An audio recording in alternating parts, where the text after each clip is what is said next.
Hi, I'm Peter J. Ray. Welcome to Adventures in History. Today's topic is John Tyler, Part 2.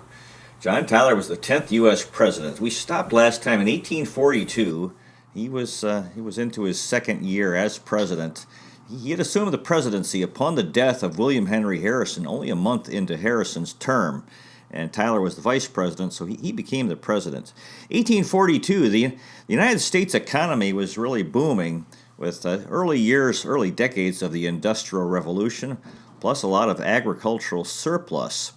And there was a sense that the United States needed to trade with Asia to dispose of its surplus goods. So President Tyler prepared a mission to China, hoping to open trade with that country.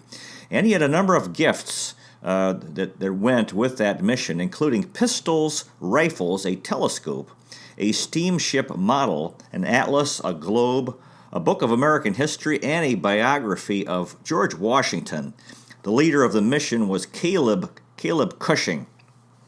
That same year, there was the dedication of the Bunker Hill Monument in the Boston area. The U.S. mission to China left in August of 1843. There were 4 ships of the U.S. Navy with a total of 200 guns, or, would appear to be cannons. They arrived in China in February of 1844, and a treaty with China was signed in July, a trade treaty. This was a major accomplishment by President John Tyler. In 1843, in May, there were 1,000 settlers who traveled from Missouri to Oregon. So Oregon was people were moving in there.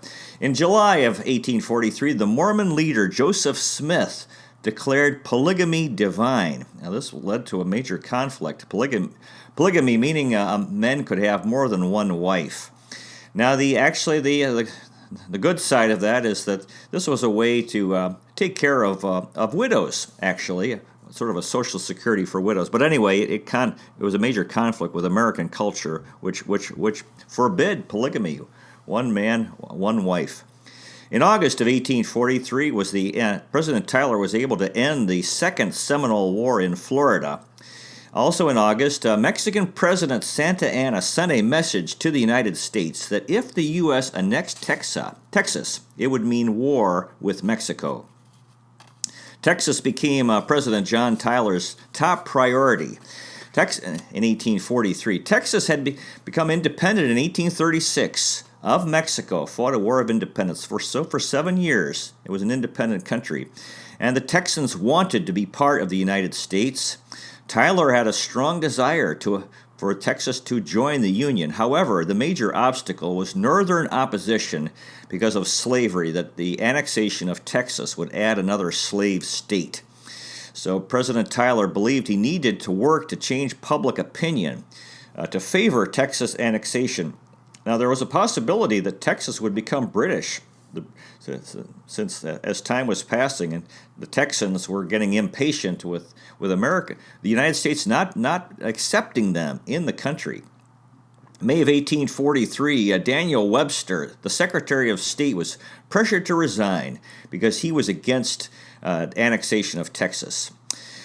In that year, President Tyler traveled to Baltimore, Philadelphia, Princeton, New York City, Providence, and Boston. Regarding Texas joining the United States, historian Joel H. Sibley wrote about President Tyler, quote, "It was the accidental president who unexpectedly took up what appeared to be a moribund political matter and succeeded in moving it to the center of the nation's attention."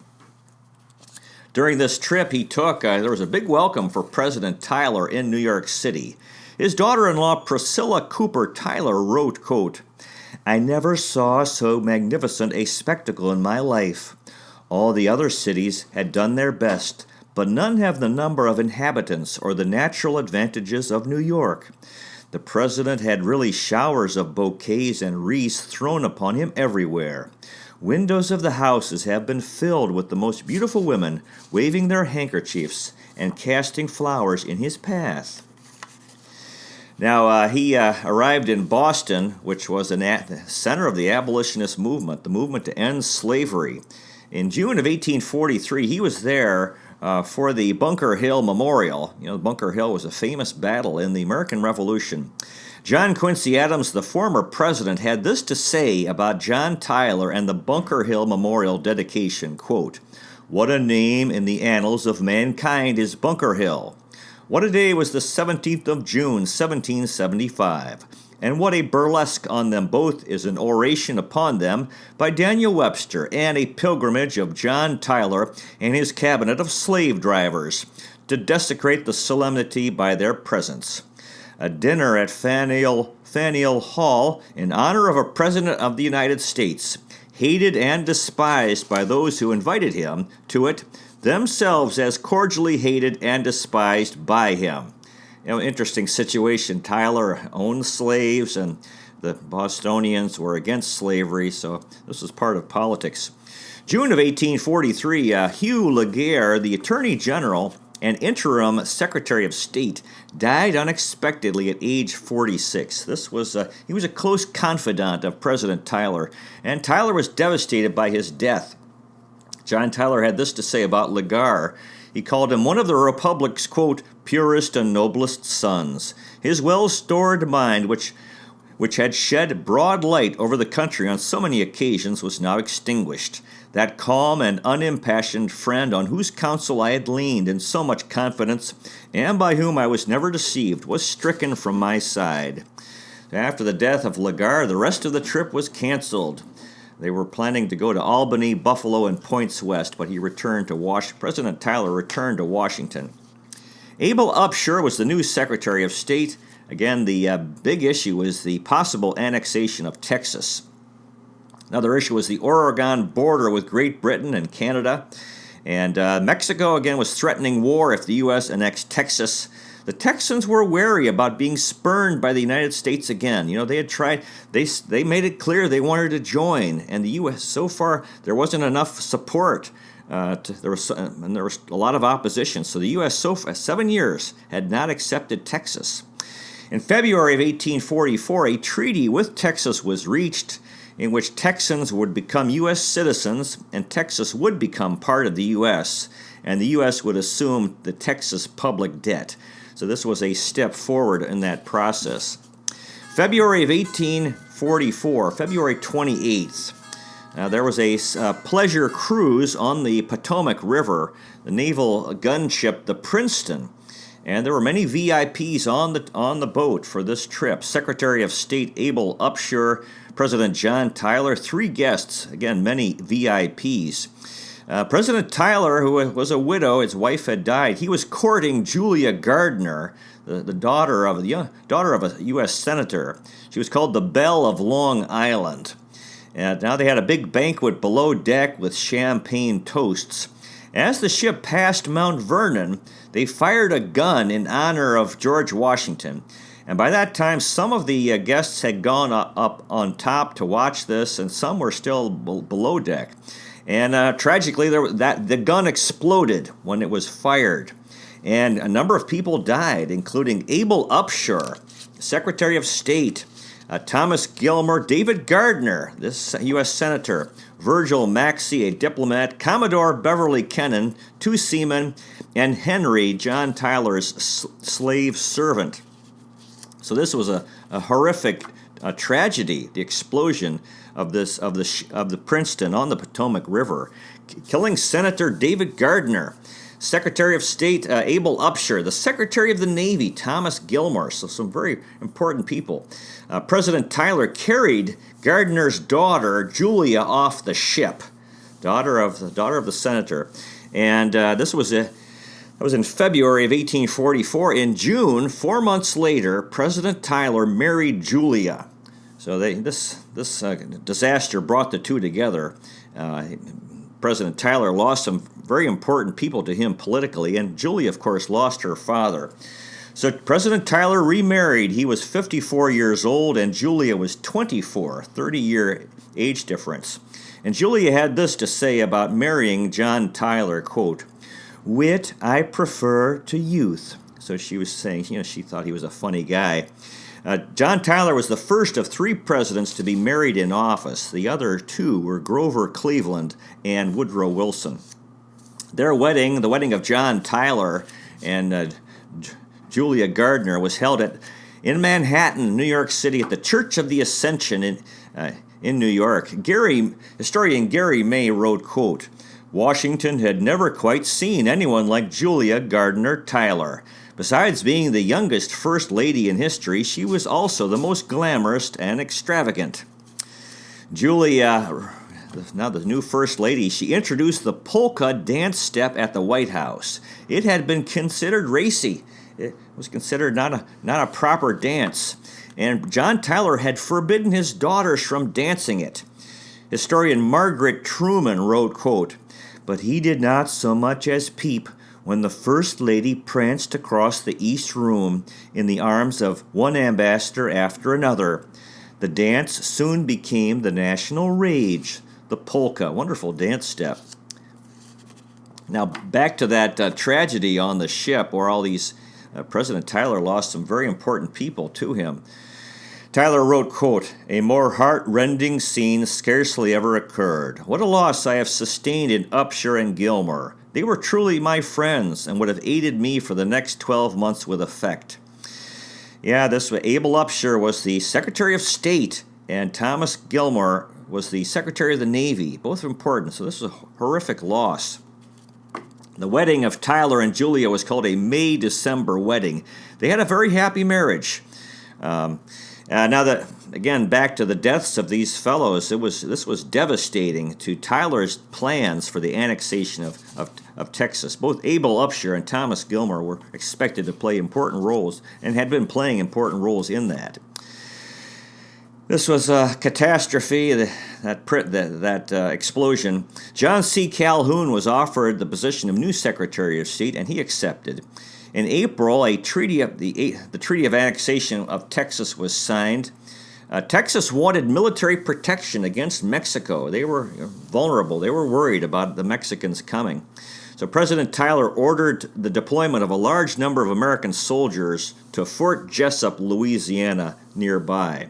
Some felt the United States was already too big, and that adding Texas would make the country was already too big. President Tyler wrote, quote, "From this I am free to confess I see no danger. The federative system is susceptible of the greatest extension, compatible with the ability of the representation of the most distant state or territory to reach the seat of government. Addition of new states has served to strengthen rather than to weaken the Union." And the abolitionists were against this. They saw this as an extension of slavery, another slave state, and possible war with Mexico. So in June of 1844, the Senate rejected the Texas Treaty. So it was not approved, did not become law. 1844 was a presidential election year. The Whigs nominated Henry Clay, and the Democrats James K. Polk. Now, as his term was coming to an end, Tyler's strategy was to annex Texas through a congressional joint resolution. So he worked on that. Again, during his time as president, the Whig Party wanted a weak president and a powerful Congress. However, John Tyler was assertive. He'd been kicked out of the Whig Party, and he was denied the party's nomination for president. So in the election, Tyler ended up supporting Polk, who had publicly favored the annexation of Texas. There was a 79% voter turnout, and James K. Polk, the Democrat, won and was elected the 11th U.S. president and defeated Henry Clay, the Whig candidate. After the election, First Lady Julia Tyler said, quote, "Hurrah for Polk! What will become of Henry Clay and of the downfall of our Whig friends?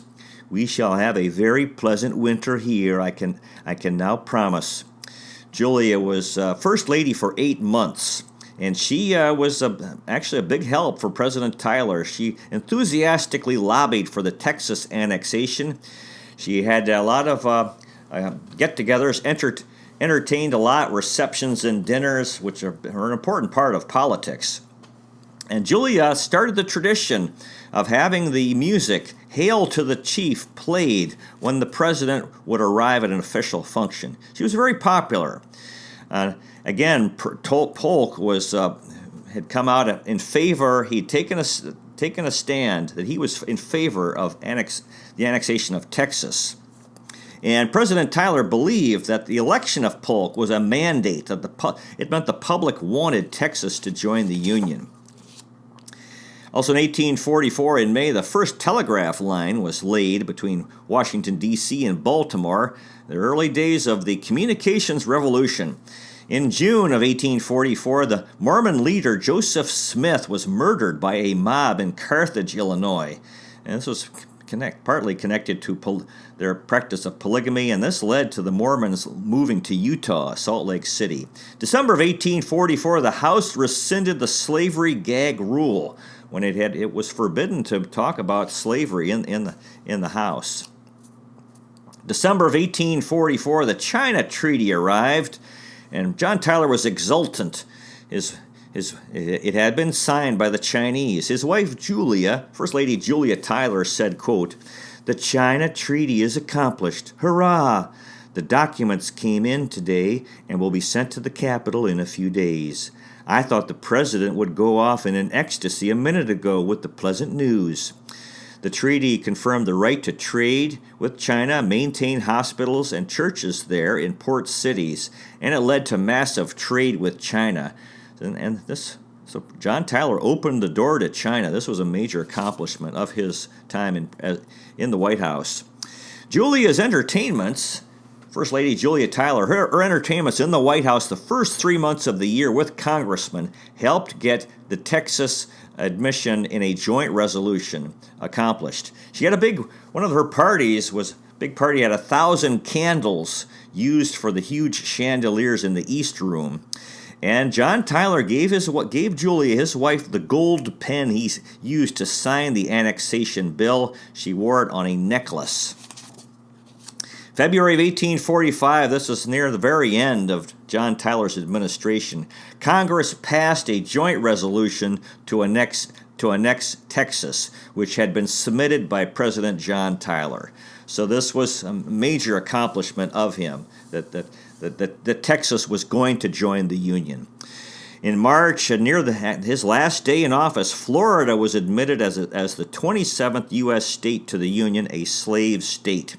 In February, there was a huge ball at the White House, a big party. The crowds mobbed the White House East Room, and John Tyler said, quote, "They cannot say now that I am a president without a party." March 3rd, President John Tyler said, quote, "The day has come when a man can feel proud to be an American citizen. He can stand on the northeastern boundary or on the shores of the Rio Grande del Norte and contemplate the extent of our vast and growing republic, the boundaries of which have been settled and extended by peaceful negotiations. The acquisition of Texas is a measure of the greatest importance. Our children's children will live to realize the vast benefits conferred on our country by the union of Texas with this republic." So March of 1845, James K. Polk became the new president, and John Tyler went home. He returned to his Virginia farm and home, which he renamed Sherwood Forest, reference to Robin Hood. Like Robin Hood, he'd been outlawed because he'd been kicked out of left both parties, left the Democrats, kicked out of the Whig Party. His home, Sherwood Forest, on the James River. He grew wheat, corn, grain, and grew fruit. Texans were grateful to John Tyler for his efforts in Texas joining the Union. He played a major role in that happening. During this time, he became an elder statesman. He had a strong faith in the United States' national destiny of power and greatness. In July of 1845, Texas accepted the terms of admission to the U.S., and in 1846, Texas officially entered the Union. Popular slogan for this time was "Westward, the course of empire," as the country continued to expand west. And James K. Polk also shared John Tyler's westward expansion vision. So after he got home, his neighbors in Virginia, mostly Whigs, in an effort to mock him, they had Tyler appointed the overseer of roads in their area. To their displeasure, he took the job seriously, summoned his neighbors' slaves to do road work, and insisted on carrying on his duties even after the neighbors asked him to stop. He also spoke at the unveiling of a monument for Henry Clay. He acknowledged their political battles and conflict, but spoke highly of his former colleague. So respect for the noble opponent. 1848 into 1849 was the California Gold Rush, the discovery of gold in California. Lots of folks going to California for that, and he was a big supporter of that movement. Also in 1850, he supported the Compromise of 1850, in which the Fugitive Slave Law was passed. More conflict over slavery. He also supported Louis Kossuth, who was leading an independence movement in Hungary against Austria. 1857, John Tyler gave a speech at Jamestown, Virginia, the 250th anniversary of the first English settlement in America. May 13th, he said, quote, "A small body of men planted on this spot the seed of a mighty empire." John Tyler hoped to be the Democratic Party nominee for president in 1860. He was not considered. Abraham Lincoln was elected as the Republican nominee. Tyler was gloomy. He believed that Lincoln was going to work to end slavery and start a race war. By 1861, on the eve of Abraham Lincoln's inauguration, there was southern states had already seceded, and it was the country was headed towards civil war. John Tyler, at that time, was the president of a peace conference early in 1861 in Washington, D.C. Delegates from each state came trying to prevent civil war, and they failed in that. So the secession of the Confederacy continued the southern states who left the Union. And John Tyler supported the Confederacy. This is why he got the nickname the Traitor President. He supported that. Of course, he was the only former president living in the South. So it was pretty hard not to. In November, Tyler was elected as a Virginia representative in the Confederate Congress. 1861, Tyler, with his 19-year-old granddaughter, Letitia Tyler, who had been born in the White House, they raised the new Confederate flag, the Stars and Bars, at the capital of the Confederacy, at that time, Montgomery, Alabama. Tyler, again, was in favor of the secession of Virginia. He mocked an opponent of secession and said that this person would find himself, quote, down by the side of Fred Douglass in the Senate of the United States, cheek by jowl, and in fellowship with him as his fellow citizen. Frederick Douglass, of course, was the famous slave who escaped and traveled north and become a citizen of Massachusetts and was fighting to end slavery. 1861, Tyler wrote a letter to his wife Julia, and he said, quote, "Well, my dearest one, Virginia has severed her connection with the northern hive of abolitionists and takes her stand as a sovereign and independent state. Do, dearest, live as frugally as possible in the household. Trying times are before us." Well, that was a real prophecy because the Civil War was beginning and there were hard times for everyone as a result. John Tyler helped move the capital of the Confederacy from Montgomery, Alabama to Richmond, Virginia, which meant the capitals of these two countries at war. You know, the South had become an independent country, at least during the war. Washington and Richmond weren't far from each other. John Tyler enjoyed the early victories for the Confederacy in the Civil War, like Manassas and Bull Run in Virginia. His son Robert Tyler was in danger. He was living in Philadelphia. And this was tough because he was in favor of slavery. He faced arrest for treason and possible lynching. So his son Robert and family fled for their lives and returned home to Sherwood Forest, the home in Virginia. This was dangerous. Their home was vulnerable because there were Union gunboats on the James River. The Union troops took over the Tyler summer home via Margaret near Hampton, Virginia, and destroyed the interior during the war. John Tyler died on January 18, 1862, in Richmond, Virginia, at age 71. He died before serving in the Confederate States of America Congress, a few hours after midnight in his hotel room. The U.S. government took no official notice of his death. This is the only time a former president has been former president's death has been ignored by the government. Abraham Lincoln didn't know what to do because, well, Tyler was, how can you honor a man? He felt he couldn't honor a man who was supporting rebellion and the breakup of the Union, and with whom the country was at war with. John Tyler, he was staying in a hotel in Richmond. He collapsed in the dining room. Doctor diagnosed bronchitis and liver function. In the middle of the night, he had difficulty breathing. Throughout his life, John Tyler suffered poor health. As he aged, he suffered more frequently from colds in the winter. On January 12, 1862, he had chills and dizziness. He vomited and collapsed in his hotel in Richmond. On January 17th of 62, at night, he planned to return home to Sherwood Forest to recover. During the night, he was suffocating, and Julia called a doctor.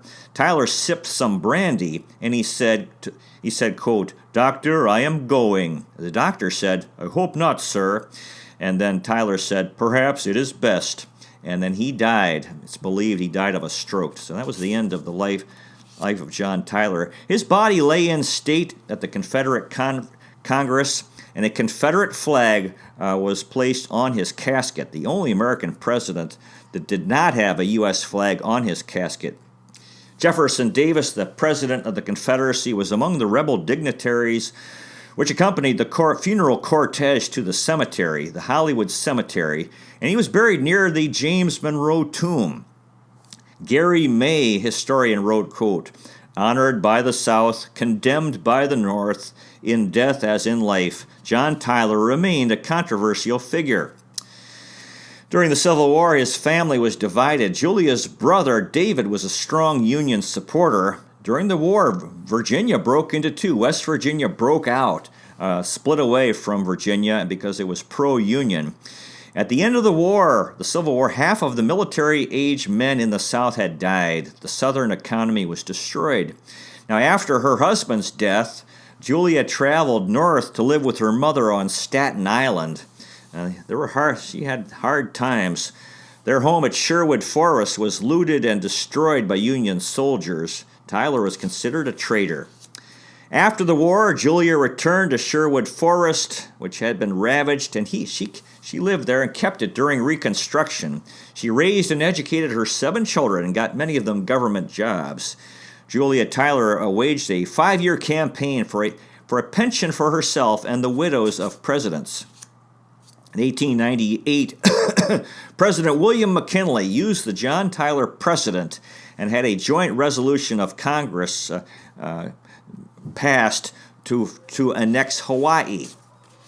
1915, Congress erected a monument to John Tyler at his final resting place, the Hollywood Cemetery in Richmond, Virginia, where he's buried near James Monroe. So they finally, years later, some more than 50 years later, that finally was accomplished.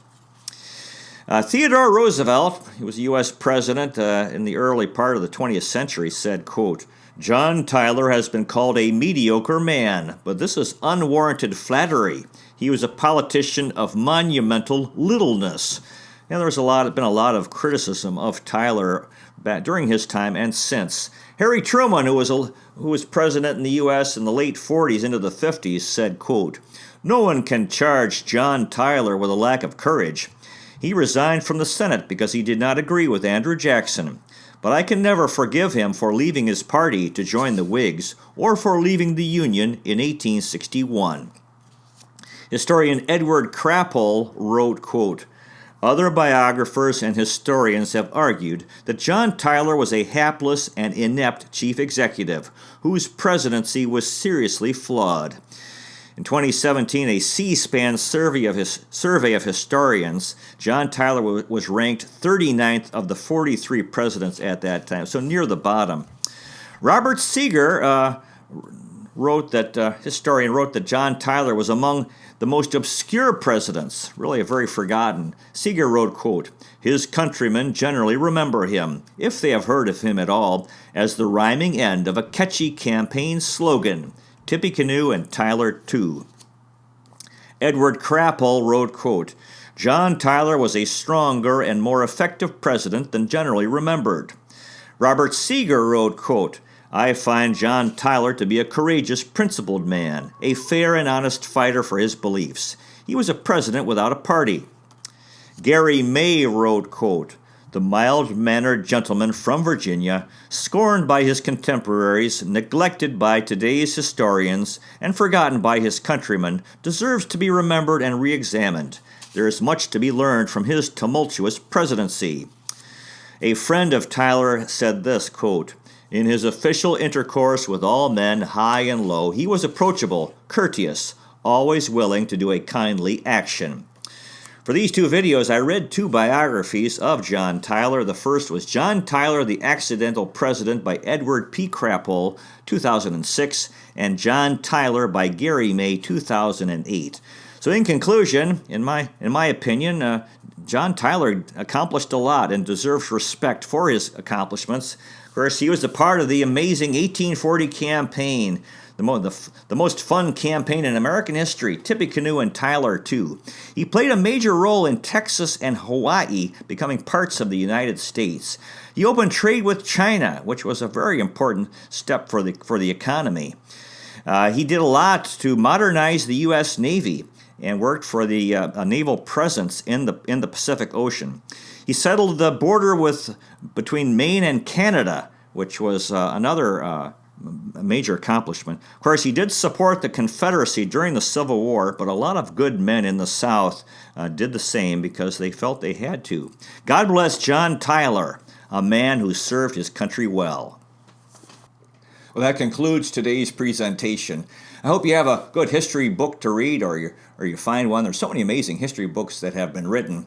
You might consider checking out our website, Adventures in History with Peter J. Ray at peterjray.com. So far we've made 581 history videos in 7 areas: world history, American history, book reviews, poetic tours, Cleveland baseball, family history, and autobiography. You also might consider checking out our podcast, Adventures in History, which you can listen to on Spotify, Breaker, Google Podcasts, and Radio Public.